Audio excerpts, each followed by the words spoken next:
Hi everyone. So இந்த வீடியோவில் நம்ம என்ன பார்க்க போகிறோன்னா, காலையில் எந்திரிச்சிலேருந்து என்ன பண்ணுறதுனே தெரியல. எப்படியோ எந்திரிச்சு தொலைச்சிட்டோம். திரும்பவும் ரெடியாகி குளித்து ட்ரெஸ் எல்லாம் பண்ணி ஸ்கூலுக்கு கிளம்பி 8 hours ஸ்கூலில் இருந்து என்னன்னே தெரியாமல், அதாவது ஒன்றுமே புரியாமல் அங்கே உட்காந்துட்டு ஏதோ பண்ணிட்டு ஒரு 8 hours முடிச்சுட்டு வீட்டுக்கு வந்துட்டு, சரிடா கொஞ்சமாவது நம்ம கொஞ்சம் நம்ம பிடிச்ச விஷயமா ஃபோன் நோண்டலாமே, டிவி பார்க்கலாமே, இல்லை வெளியே போகலாமேன்னு பார்த்தா படிக்கிறதுக்கு எழுதுறதுக்கு வண்டியை கொடுத்துருக்காங்க. அப்புறம் போதாதக்கு வரைக்கும் இந்த டியூஷன் சென்டர் போகிறவங்க ஐயோ என்ன பண்ணுறது. ஸோ அந்த டியூஷன் சென்டர் போயிட்டு வர்றதுக்குள்ளே 9:30 ஆயிடுது. 9:30 மணிக்கு வந்த உடனே சாப்பிட்டோடனே அப்படியே டிவி பார்த்தோன்னா சொக்கும், ஃபோனை ரீல்ஸ் பார்த்தோன்னா சொக்கும். டக்குன்னு நேரம் ஒரு 11-18க்கு ஃப்ளாட் ஆனிங்கன்னா காலையில் ஒரு 7:30-8 மணிக்கு எந்திரிச்சு திரும்பவும் அதே ரொட்டீன். இதுதானே உங்கள் ரொட்டீன். ஸோ பெரும்பாலான மாணவர்கள் இதுதான் அந்த ரொட்டீனாக வச்சு அலைஞ்சிட்ருக்காங்க. ஸோ ஏன் அப்படிங்கிறது பார்க்கணும். என்னென்னா பார்த்திங்கன்னா, டெய்லி நீங்கள் எந்திரிக்கிறீங்க தப்பு கிடையாது, நீங்கள் ஸ்கூலுக்கு போகிறீங்க வரீங்க, இதுதான் உங்கள் ரொட்டீன். ஏன்னா டெய்லி ரொட்டீன் யூனிஃபார்மாக அப்படியே உங்களுக்கு பழகிருச்சு. நான் என்ன சொல்கிறேன்னா, நான் சொல்கிற சின்ன விஷயத்தை நீங்கள் ஃபாலோ பண்ணிங்கன்னா காலையில் நேரமாக எந்திரிக்கலாம். யாரெல்லாம் இங்கே டெய்லியுமே கன்சிஸ்டன்சியாக சாயங்காலம் ஒரு 2 மணி நேரம் 3 மணி நேரமும் காலையில் ஒரு 2 மணி நேரமும் படிக்கிறவங்க, கன்சிஸ்டன்சியாக நான் சொல்கிற மாதிரி இந்த வீக் டேஸும் சண்டே ஒரு 6 hours படித்தவங்க யாருமே கெட்டு போனதில்லை. எல்லாருமே டாப்பராக தான் வந்திருக்காங்க. நீங்கள் படித்து மாங்குன்னு மார்க் கம்மியாக கூட ஏதோ ஒரு மார்க், ஆனால் பாஸ் மார்க் அப்படியாவது எடுத்திருப்பீங்க. ஸோ எவ்வளோ பேர் டைம் வேஸ்ட் பண்ணிட்டுருக்கீங்க தெரியுமா? காலையில் எந்திரிக்க முடியாமையும், ஈவினிங் படிக்க முடியாமல் வேணும்னே பண்ணியும், இப்படி டைமை வேஸ்ட் பண்ணி கடைசியில் அப்பா அம்மா திட்டுவாங்க, உன்னை என்னடா குறை வச்சேன், நான் ஏதாவது இது பண்ணேனா, உன்னை டியூஷன் அனுப்பிச்சேன், ஸ்கூலுக்கு ஃபீஸ் கட்டி அனுப்புகிறேன், எல்லாமே பண்ணுறேன், ஆனால் நீ படிக்கவும் மாட்டேன், ஒன்றத்தையும் மாட்டேன், எதுக்குடா பண்ணுற, அதுக்கு ஒரு கெட்ட வார்த்தையில் திட்டுவாங்க, இல்லை ஏதாவது நெகட்டிவிட்டியாக பேசுவாங்க. உங்களுக்கு அது டிமோட்டிவேட் ஆகும். அப்போது உங்களுக்கு மைண்டில் ஓடிட்டுருக்கும் படிச்சுக்கலாமோ அப்படின்னு. டீச்சர்ஸ் திட்டுவாங்க, டியூஷன் மாஸ்டர் திட்டுவாங்க. ஸோ இந்த மாதிரி பல விஷயங்கள் உங்கள் மனசுக்குள்ளே ஓடிட்டுருக்கும். நான் என்ன சொல்கிறேன்னா, நீ கன்சிஸ்டன்சியாக இரு. நீ படின்னு நான் சொல்லலை, நீ படிக்கிறோன்னு ஃபஸ்ட்டு உன் மனசில் திங்கிங் கொண்டு வா. நம்ம படிக்கணும், நம்ம ஒரு இன்ட்ரெஸ்ட்டாக மேக்ஸோ ஃபிசிக்ஸோ கெமிஸ்ட்ரியோ கட் ஆஃப் மார்க் எடுக்கணும். நம்ம அந்த கட் ஆஃபில் லோ மார்க் எடுத்துட்டோம்னா இனி நல்ல காலேஜ் கிடைக்காம போயிடும். நல்லா படிக்கணும், நல்ல அப்பா அம்மாவை பார்த்திங்கன்னா கஷ்டப்படுத்தாமல் நல்ல ஒரு பொசிஷனில் அவங்க வச்சுக்கணுன்னா நம்ம ஒரு நல்ல வேலைக்கு போகணும், அதுக்கு நம்ம நல்லா படிக்கணும். இப்படி பாசிட்டிவான மைண்டில் யோசித்து படிங்க. யாரோ என்னமோ சொல்லிட்டு போகிறாங்க, மார்க் கம்மியாக நெக்ஸ்ட் எக்ஸாமில் எடு. கன்சிஸ்டன்சியாக நீ எல்லாம் பண்ணிட்டு தோற்றினா பிரச்சனை கிடையாது. அந்த கன்சிஸ்டன்சி ஒரு நாள் ஜெயிக்கும். புரிஞ்சுதா? ஸோ அதனால் நீ என்ன பண்ணுறன்னா, காலையில் எப்படி எந்திரிக்கிறது, காலையில் நேரமாக எப்படி எந்திரிக்கிறது நான் இப்போ சொல்கிறேன் பாரு.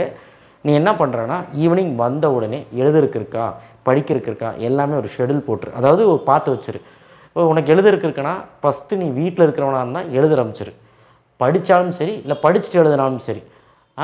முக்கியமான விஷயம் பார்த்திங்கன்னா, வீட்டில் இருக்கிறவனா இருந்தால் டியூஷன் போகாமல் வீட்டில் இருக்கிறவனா இருந்தால் 8:30க்கெல்லாம் சாப்பிட்ரு. 8-8:30க்கெல்லாம் டின்னரை முடிச்சிரு. சரியா? ஒருவேளை டியூஷன் போகிறவனாக இருந்தால் அங்கே போய் எதாவது தேய்ச்சிட்டு வந்துடாத, அங்கே போய் விளையாண்டுட்டு அதெல்லாம் வந்துடாத. அங்கே போய் ஏதாவது ஒரு சம்திங் எல்ஸ் கற்றுக்கிட்டு வா. ஒரு 2 கொஸ்டினா 3 கொஸ்டினா, இல்லை டியூஷன் என்ன நடத்துகிறாங்க ஏதாவது உனக்கு பெனிஃபிட்டாக பண்ணிவிட்டு வா. அதுவும் வீணாக்கிறாது. ஏன்னா அங்கேயும் ஃபீஸ் கட்டி தான் உங்கள் அப்பா அம்மா அனுப்புகிறாங்க. ஸோ நீ 9 மணிக்கு 9-9:30 தான் வரேன்னு வச்சுக்கலாம். 9:30க்கு வந்தோடனே வேறு வழி இல்லை, அப்போ தான் டின்னர் முடிச்சிருங்க. சரியா? டின்னர் முடிச்சிருங்க. ஆனால் கொஞ்சம் அளவாக சாப்பிடுங்க. ஏன் நான் சொல்கிறேன்னா, தூங்கும்போது எதுக்களிக்கும், காலையில் எந்திரிக்கிறதுக்கு ரொம்ப கஷ்டமாக இருக்கும். நான் என்ன சொல்கிறேன்னா, 10:30லேருந்து 11க்குள்ளே நீ பெட்டுக்கு போய்டு. வேறு வழியே கிடையாது. நீ காலையில் எந்திரிக்கணும்னா சீக்கிரமாக தூங்கணும். அப்போ 10:30லேருந்து 11க்குள்ளே பெட்டுக்கு போய்டு. ஒரு 1/4 மணி நேரத்துக்கு முன்னாடியே படுக்க ஆரம்பிச்சிடும். 11 o'clock படுக்கணும்னு நினச்சிங்கன்னா 10:45க்கே பெட்டுக்கு போய் படுக்க ஆரம்பிச்சிடு. அப்போ தான் 11க்குள்ளே ஒரு தூக்கம் வரும். ஸ்ட்ரைட்டாக இப்படி 2 காலையும் வச்சு எந்த ஒரு டிஸ்டர்பன்ஸும் இல்லாமல் டார்க் ரூமில் லைட்டெல்லாம் ஆஃப் பண்ணிட்டு நல்லா ஃபேன் போட்டுட்டு ஸ்ட்ரைட்டாக இப்படி படுத்துட்டு இந்த கை 2ம் கீழே இப்படி பெட்டு மேலே இப்படி வச்சுட்டு தரையில் வச்சுட்டு இப்படி நேராக படுத்துட்டிங்கன்னா அப்படி வரும் பாருங்க, ஒரு 10 நிமிஷத்தில் தூக்கம் கண்டிப்பாக வரும். தூங்குறதுக்கு நிறைய வழிகள் இருக்குது. உங்களுக்கு நான் இதான் சொல்லித்தர முடியும். அண்ட் காலையில் எந்திரிக்கணும்னா ஃபஸ்ட்டு நீங்கள் நேரமாக தூங்கணும். அண்ட் காலையில் எந்திரிக்கிறது எப்படி அப்படின்னு சொல்லிடுறேன். ஒன்றும் இல்லை, நீ வந்து பலமான சவுண்டில் அலாரம் வை. கிளாக்கில் வச்சாலும் சரி, இல்லை ஃபோனில் வச்சாலும் சரி, இல்லை ஃபோனில் தான் வைப்பீங்க, எதில் வச்சாலும் சரி, ஒரு ரூம் தள்ளியோ, ஒரு ரூம் கூட வேண்டாம், உங்ககிட்ட இருந்து கொஞ்சம் தள்ளி, நான் இங்கே தான் தூங்குறேன்னா கொஞ்சம் தள்ளி எந்திரிச்சு போகிற, நீ எந்திரிச்சு போகிற தூரத்தில் அலாரம் வை. அந்த அலாரத்தை யாருமே ஆஃப் பண்ணக்கூடாது. Parents must watch. அவங்கள டிமோட்டிவேட் பண்ணுறதும் டிஸ்கரேஜ் பண்ணுறது மட்டும் கிடையாது, அவங்களுக்கு உதவி பண்ணணும். பேரண்ட்ஸ் அது வந்து அவங்களுக்கு தெரியும், பேரண்ட்ஸ்க்கு என்ன பண்ணணும்னு தெரியும், அவங்களுக்கு என்ன பண்ணணும்னு தெரியும், என்னென்ன சாப்பிட கொடுக்கணும்னு தெரியும், எப்படி அவனை பார்த்துக்கணும்னு தெரியும். உங்களுக்கு தெரியாது எதுவுமே இல்லை. நீங்கள் ஏன்னா தான் பையனை தான் பொண்ணு இப்போ எப்படி பார்த்துக்கணும் பேரண்ட்ஸ்க்கு மட்டும் தான் தெரியும், கரெக்டுங்களா? இருந்தாலும் சில விஷயத்தில் தப்பு பண்ணிடுறாங்க. படிக்கலை அப்படின்னா ஃப்ரஸ்ட்ரேட் ஆகி அவனை கத்துறது, அவன் என்ன பண்ணுவாங்கிறது யோசிக்கிறது, நெகட்டிவிட்டியாக அவங்க பேசாதீங்க.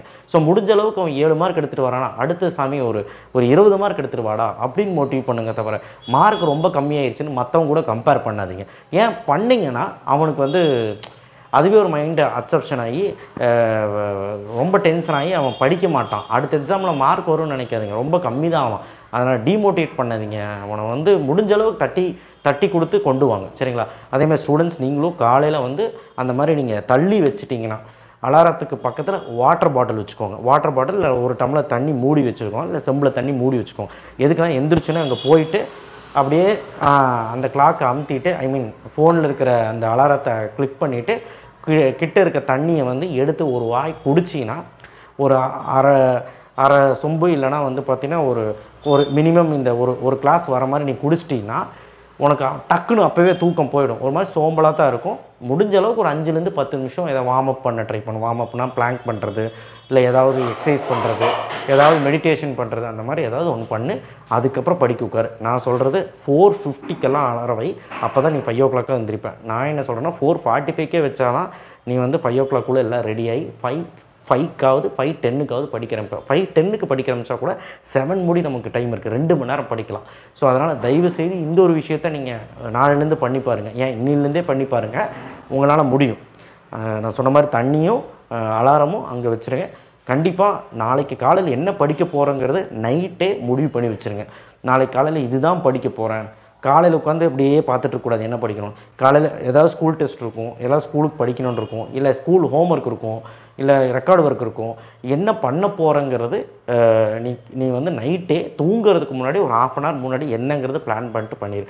அதே மாதிரி தான் ஈவினிங் 6:30 மணிக்கு படிக்க உட்காரப்போ ஒரு 15 minutes பிளான் பண்ணி என்ன படிக்கலாம், அந்த கண்டென்ட்டை நீ முடிக்கணும் அப்படிங்கிற ஒரு பிளான் பண்ணி நீ பண்ணினா, இது கன்சிஸ்டன்சியாக பண்ணிட்டு வந்தேன்னா, டெய்லியுமே பண்ணிட்டு வந்தேன்னா, நீ வந்து எவ்வளோ பெரிய ஆளானாலும் சரி, நீ எவ்வளோ வயசானாலும் சரி, உனக்கு அந்த எந்திரிக்கிறங்கிற பழக்கம் வந்துடும். ஏர்லி மார்னிங் எந்திரிக்கிறது ரொம்ப ரொம்ப பெட்டராக இருக்கும்.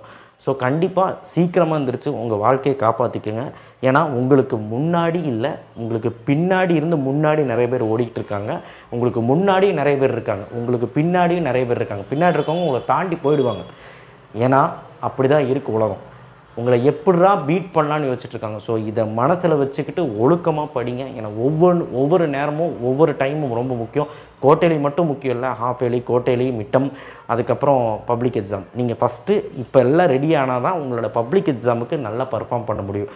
ஸோ நான் ஏதாவது வருத்தமாக உங்களை வருத்தப்படுற மாதிரி பேசியிருந்தேன்னா கண்டிப்பாக என்னை மன்னிச்சிடுங்க. பேரண்ட்ஸ் கொஞ்சம் ஸ்டூடெண்ட்ஸ்க்கு உங்கள் பையன் கொஞ்சம் அவனை டிமோட்டிவேட் பண்ணாமல், உடனே அவன் மார்க் கம்மியானோன்னா ஃப்ரஸ்ட்ரேட் ஆகி ஐயோ என்ன பண்ணுறது அவனை பிடிச்சி திட்டி அடித்து அதெல்லாம் ஒரு தேவையே கிடையாது.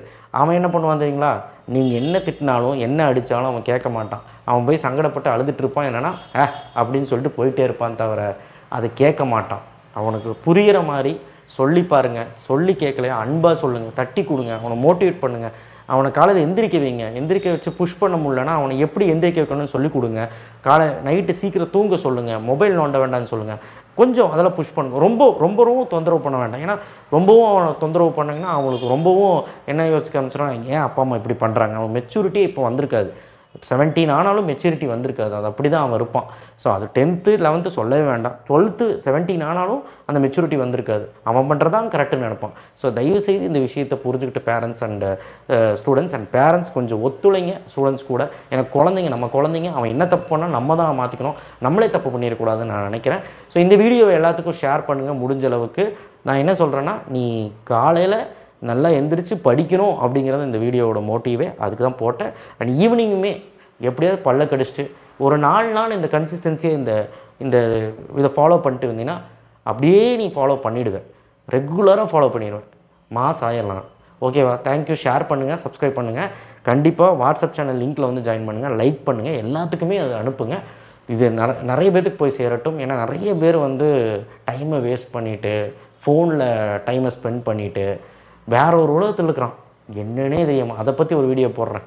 அது ரொம்ப மோசமான ஒரு விஷயம் மாணவர்களிடையே நிறையா இருக்குது. ஸோ அந்த விஷயத்தை பற்றியும் நான் எக்ஸ்போஸ் பண்ண விரும்புகிறேன். அது பேசும்போது 4 பேர் அதை பார்த்து ஒரு 4-10 பேர் வந்து மாறினாங்கன்னா எனக்கு ரொம்ப சந்தோஷம். ஸோ தயவுசெய்து நல்லா படிங்க, நல்லா மார்க் எடுங்க, அண்ட் பெற்றவங்களுக்கு பேர் சேர்த்து கொடுங்க, காப்பாற்றுங்க. தேங்க்யூ.